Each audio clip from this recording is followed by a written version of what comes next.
தேவனுடைய நாமம் மயப்படுவதாக. இந்த ஆசீர்வதிக்கப்பட்டதான நல்ல காலை வேளையிலே அருளுரை துளிகளின் மூலமாக உங்களை சந்திப்பதிலே நான் மிக்க மகிழ்ச்சியுள்ளவனாக இருக்கிறேன்.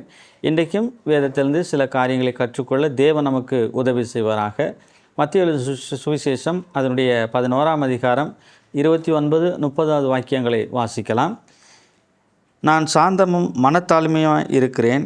என் நுகத்தை உங்கள் மேல் ஏற்றுக்கொண்டு என்னிடத்தில் கற்றுக்கொள்ளுங்கள். அப்பொழுது உங்கள் ஆத்துமாக்களுக்கு இளைப்பாறுதல் கிடைக்கும். என் நுகம் மெதுவாயும் என் சுமை லகுவாயும் இருக்கிறது என்றார். பிரியமானவர்களே, தேவனாகிய கர்த்தர் நமக்கு சொல்லக்கூடிய வார்த்தை இந்த நாளிலே நாம் அவரிடத்திலே கற்றுக்கொள்ள வேண்டும் என்பதாக.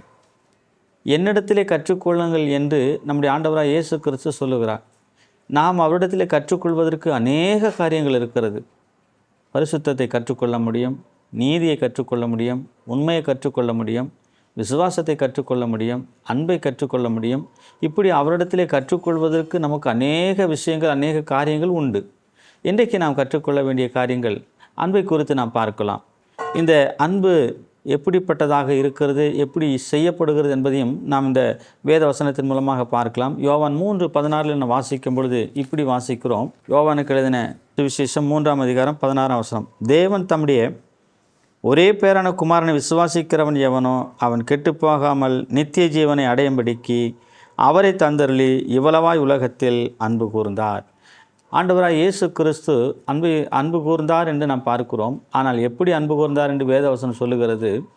தம்முடைய ஒரே பேரான குமாரனையே நமக்காக ஒப்பு கொடுத்தார் பிதாவாகிய தேவன்.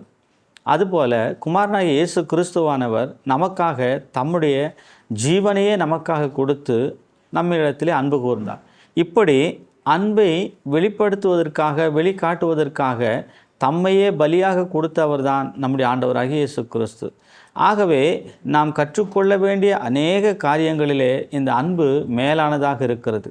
ஏனென்றால் அன்பில்லாதவன் தேவனை அறிய முடியாது என்று சொல்லி வேதம் சொல்லுகிறது.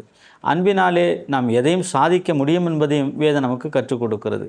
ஆகவே இயேசு கிறிஸ்து அன்பு காட்டுவதற்கு முன்பதாக தன்னை முழுவதுமாக நமக்காக சிலுவையிலே பலியாக கொடுத்து அன்பை நமக்கு என்ன செய்தார்? காண்பித்தார் என்று நாம் பார்க்கிறோம்.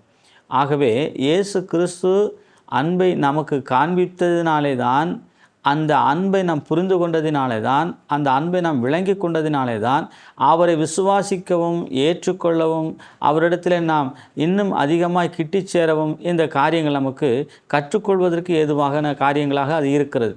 ஆகவே இப்படிப்பட்ட இந்த அன்பை குறித்து தேவனை தவிர வேறு யாரிடத்திலும் கற்றுக்கொள்ள முடியாது. உலகத்திலே தாயின் அன்பு இருக்கிறது, தகப்பனின் அன்பு இருக்கிறது, பிள்ளைகளின் அன்பு இருக்கிறது, நண்பர்களின் அன்பு இருக்கிறது, உற்றாரின் அன்பு இருக்கிறது.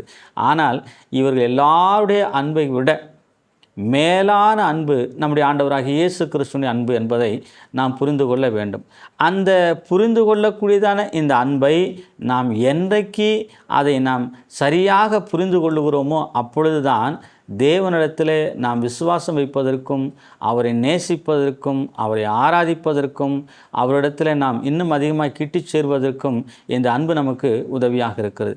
ஆகவே இயேசு கிறிஸ்துவிடத்தில் கற்றுக்கொள்ளக்கூடிய பாடங்களிலே இந்த அன்பு எவ்வளோ பெரிதாக இருக்கிறது என்பதை நாம் கண்டு இன்னும் அதிகமாக என்ன செய்ய வேண்டும்?